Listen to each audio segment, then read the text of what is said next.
Legal quest में आप सभी का स्वागत है मित्रों। मेरा नाम है कल्पेश सूर्यवंशी। मित्रों, आज से हम एग्जाम पर्सपेक्टिव से जो भी क्वेश्चंस रिपीट होते हैं, मैं एकेडमिक क्वेश्चंस की बात कर रहा हूं मित्रों, उसके बारे में हम एक डिटेल एक्सप्लेनेशन देंगे जिसमें कि सिनॉप्सिस भी इंक्लूड रहेगा। ये अगर आप क्वेश्चंस थोरोली देखेंगे, पूरा वीडियो देखेंगे, तो आपको एग्जाम अगर देनी है, मानिए एलएलबी की देनी है, बीएसएल की देनी है, तो उसके रेस्पेक्टिव जो भी सेमेस्टर आपको देना है उसके हिसाब से, उसके सब्जेक्ट के हिसाब से आपको एग्जाम देने में आसानी होगी मित्रों। इंडिया में जो वेरियस यूनिवर्सिटीज है उनमें कंडक्ट होने वाली लॉ की जो एग्जाम्स है, मैं उन एग्जाम्स की बात कर रहा हूँ मित्रों, उस बारे में ये आपको हेल्पफुल रहेगा। तो चलिए फिर शुरू करते हैं। तो आज का अपना सब्जेक्ट है इंटरप्रिटेशन ऑफ स्टैट्यूट्स, उसमें difference between interpretation and construction, इस पे आज हम बात करने वाले मित्रों। तो चलिए फिर शुरू करते हैं। इसका सिनॉप्सिस कुछ इस तरह से रहेगा मित्रों। Introduction, meaning of interpretation, ascertainment of meaning, functions of a जज, object of interpretation of statute, need of interpretation, ambiguity, real intent, avoid inconvenience, distinction between interpretation and construction, mischief rule और hidden rule, उसके बारे में हम बात करेंगे। और last में कंक्लूजन। मित्रों, एग्जाम में जब आप के बारे में क्वेश्चन में लिखेंगे, आंसर लिखेंगे उसका, तो आपको शुरुआत सिनॉप्सिस से करनी है। उसमें इंट्रोडक्शन में, इंट्रोडक्टरी पार्ट में आपको interpretation is the primary function of the court, यानी कोर्ट का काम क्या है कि कोई भी लॉ जो भी कोर्ट के सामने है, यानी जिसमें आपका प्रोसिक्यूशन हो रहा है या फिर जिसपे कोई ट्रायल चल रहा है या फिर जिस पर सिविल लिटिगेशन है, उसमें भी कोई ना कोई स्टैट्यूट, कोई ना कोई लॉ ही उसमें रेफर किया जाता है। तो उसमें उस लॉ का इंटरप्रिटेशन करना कोर्ट का प्राइम फंक्शन है मित्रों। और कोर्ट यहाँ पे क्या इंटरप्रेट करेगा? तो कोर्ट यहाँ पे इंटरप्रेट करेगा जो भी लॉ उसके सामने आया है या फिर क्वेश्चन ऑफ लॉ है या फिर जो भी केसेस उसके सामने पेंडिंग है कोर्ट के, वो उस फैक्ट के, उस केस के जो भी फैक्ट्स है उसमें कैसे उसको रेलेवेंस आएगा, ये कोर्ट उसमें इंटरप्रेट करे। क्योंकि कोई भी लॉ एक लेजिस्लेचर का विल ही रहता है, जिस इंटेंट से उस लेजिस्लेचर ने वो लॉ बनाया है, वो एक्ट बनाया है, उस इंटेंट को कोर्ट इंटरप्रेट करेगा। लेकिन ये करते वक्त कोर्ट को आर्बिट्रेरी और कॉन्सिक्वेंटली कुछ करने की अनुमति नहीं है। मींस इंटरप्रिटेशन के जो अलग अलग रूल्स है, जो उसके हिसाब से ही कोर्ट को इंटरप्रेट करना पड़ेगा, जिसको हम रूल्स ऑफ इंटरप्रिटेशन भी कहते हैं मित्रों। तो इंटरप्रिटेशन मींस क्या? इंटरप्रिटेशन का मतलब क्या होता है मित्रों? Interpretation is the process by which the court seeks to ascertain the meaning of particular legislature, यानी लेजिस्लेचर ने जो भी लॉ बनाया है, आपको पता ही है लेजिस्लेचर यानी पार्लियामेंट, पार्लियामेंट ने जो लॉ बनाया है, उस लॉ बनाने के पीछे पार्लियामेंट का इंटेंशन क्या था मित्रों, पार्लियामेंट क्या अचीव करना चाहता है, वो कोर्ट यहाँ पे इंटरप्रेट करेगा। तो इस लॉ की स्केल क्या रहेगी? जब आप इस लॉ को इंटरप्रेट करेंगे तो आप इसको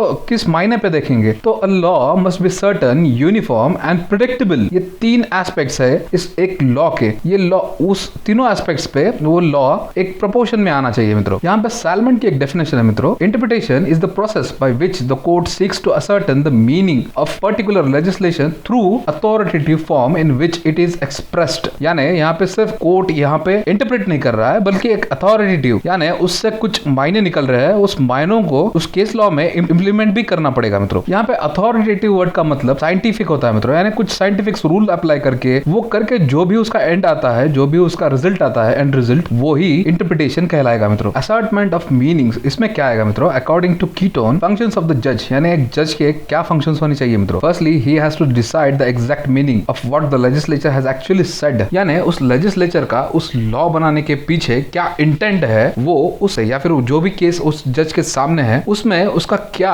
इंटरप्रिटेशन रहेगा, यानी क्या उसका रेलेवेंस रहेगा, ये उस जज को डिसाइड करना पड़ेगा मित्रों। लेकिन इसका ये मतलब नहीं होता कि जितनी चीजें उस लॉ में लिखी है बस उतनी ही उसको जज को इंटरप्रेट करना चाहिए, ऐसा नहीं। उसके अलावा जो भी उस लॉ का जो सोल रहेगा, जो इंटेंट रहेगा, या तो फिर वो रिटन फॉर्म में रहेगा या फिर कभी नहीं भी रहेगा, उस केस में उस जज पे डिपेंड करेगा कि वो जो अनरिटन फॉर्म है उसको भी वो इंटरप्रेट करेंगे। इसको हम आगे एक एग्जांपल के साथ देखेंगे मित्रों। यहाँ पे मैक्सवेल और क्रॉस, इनका भी कुछ डेफिनेशन दिया है मित्रों। इनमें दोनों भी चीजें एक ही बारे में बात कर रही है, यानी ऑब्जेक्ट, जिस ऑब्जेक्ट से वो लॉ बनाया गया है वो इंटरप्रिटेशन में बहुत इंपॉर्टेंट रोल प्ले करता है मित्रों। यानी वो लॉ बनाने के पीछे पार्लियामेंट क्या अचीव करना चाहती है, वो ऑब्जेक्ट ध्यान में रखते हुए कोर्ट को इंटरप्रेट करना पड़ेगा उस केस को। रिसेंटली इलाहाबाद हाई कोर्ट में एक केस आया था मित्रों, जो कि एक पीआईएल था। वो पीआईएल में कोर्ट ने आर्टिकल 25 को इंटरप्रेट किया था। तो उसमें आर्टिकल 25 में ये कहीं पे भी लिखा नहीं गया था कि इस्लाम क्या है या फिर कोई भी रिलीजन क्या है, उसके फंडामेंटल्स क्या है, ये कोर्ट को इंटरप्रेट करना पड़ता है मित्रों। तो इस केस में ऐसे डिसाइड हुआ था कि लाउड स्पीकर इस्लाम का पार्ट नहीं है। जो इंटरप्रिटेशन किया था कोर्ट ने वो इंटेंट से किया था, उस आर्टिकल 25 का जो इंटेंट था उसको ध्यान में रखते हुए कोर्ट ने इंटरप्रेट किया था। तो क्या जरूरत है मित्रों आपने को इंटरप्रिटेशन की? इंटरप्रिटेशन एज ए सब्जेक्ट क्या हमें पढ़ने की जरूरत है मित्रों? तो इसमें अगर कोई स्टैट्यूट है जिसमें कि एम्बिग्विटी है, whenever there is an ambiguity in the language of the statute, जैसे कि कोई स्टैट्यूट है उससे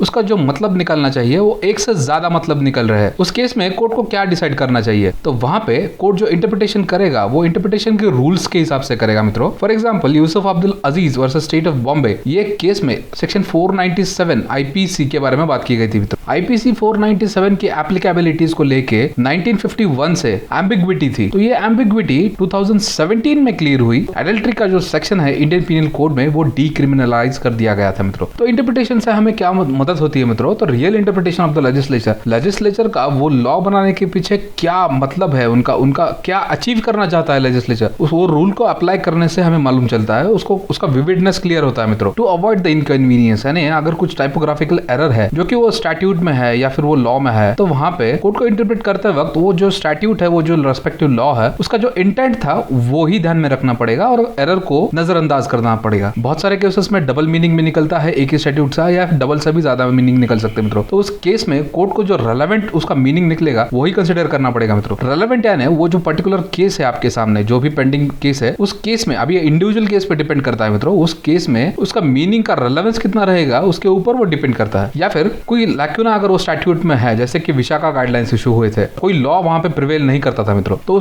उस केस में कोर्ट ने कुछ गाइडलाइंस इशू किए थे जो कि वो लैक्यूना को फुलफिल करता है। इंटरप्रिटेशन और कंस्ट्रक्शन में कुछ डिफरेंसेस दिए हैं, उनके कुछ हाईलाइटेड पॉइंट्स हैं मित्रों। यहाँ पे इंटरप्रिटेशन यानी क्या, जो चीज वहां पे लॉ में लिखी है जो कि कोई भी पढ़ सकता है वो उसे इंटरप्रिटेशन कहेंगे। लेकिन कंस्ट्रक्शन यानी अगर वो जो लिखी हुई चीज है उसके एक से ज्यादा मतलब निकल रहे हैं तो उसका रेलेवेंस निकालने का मतलब ही कंस्ट्रक्शन है। इंटरप्रिटेशन का मतलब the true forms of the word presented as and as is conveyed with the intent of the author, यानी जो भी लिखा है उसका मतलब जो कि अनएम्बिगुअस क्लियर मतलब है उसको इंटरप्रिटेशन कहेंगे मित्रों। लेकिन कंस्ट्रक्शन के बारे में drawing of conclusions with a view to attain the subject lying beyond the direct expression of the text, यानी जो चीज लिखी नहीं है लेकिन उसका मतलब वो भी हो सकता है, ऐसे इसको हम कंस्ट्रक्शन कहेंगे मित्रों। Construction therefore is the means of interpretation and interpretation is the end of it, यानी अगर कोई लॉ के एक से ज्यादा मतलब निकल रहे हैं तो उस केस में जो भी रेलेवेंट सेक्शन रहेगा या फिर जो भी रेलेवेंट उसमें लॉ रहेगा वो जब हम इंटरप्रेट करेंगे उसी को इंटरप्रेट कहेंगे मित्रों। अब बात करते हैं मिसचिफ रूल के बारे में मित्रों। मिसचिफ रूल को हम हिडन रूल भी कहते हैं मित्रों। इसके कुछ 4 बेसिक पॉइंट्स है मित्रों। सबसे पहला, what was the common law before making the act, यानी कोई एक्ट बनाने से पहले क्या उस कंटेक्स्ट में कोई पहले से प्रिवेलिंग लॉ था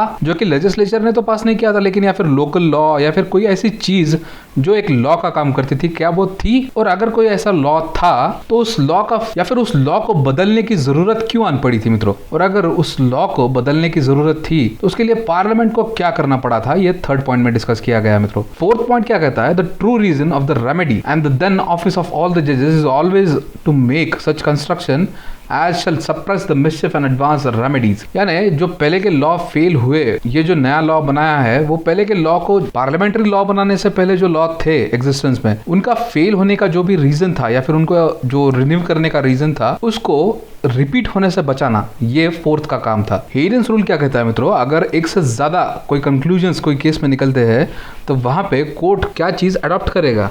हेडन्स रूल क्या कहता है मित्रों कि जहां पे एक से ज्यादा चीज या फिर एक से ज्यादा कंक्लूजन्स अगर निकल रहे हैं कोई इंटरप्रिटेशन में, तो वहां पे कोर्ट क्या अडॉप्ट करेगा, कौन सा कंक्लूजन वहां पे कंसिडर करेगा मित्रों। तो वहां पे वो जो लॉ एनैक्ट हुआ है उसका जो पर्पस है, उस पर्पस को अचीव करने में जो कंक्लूजन सबसे करीब रहेगा वो ही कोर्ट वहां पे अडॉप्ट करेगा मित्रों। और ये है कंक्लूजनरी पार्ट में। इंटरप्रिटेशन यानी जो लॉ है उसका मतलब क्या रहेगा, और कंस्ट्रक्शन यानी अगर एक से ज्यादा चीज वो लॉ से निकल रही है यानी उसका कंक्लूजन्स एक से ज्यादा निकल रहे हैं तो अप्रोप्रिएट जो कंक्लूजन है उसके बारे में गेस करना या फिर उसके बारे में एक कंक्लूजन पे आना, उसको हम कंस्ट्रक्शन कहेंगे मित्रों। तो ये था अपना आज का वीडियो मित्रों। अगर आपको वीडियो पसंद आया होगा तो प्लीज इसको लाइक कीजिए, शेयर कीजिए और इस चैनल को सब्सक्राइब कीजिए मित्रों। Thank you.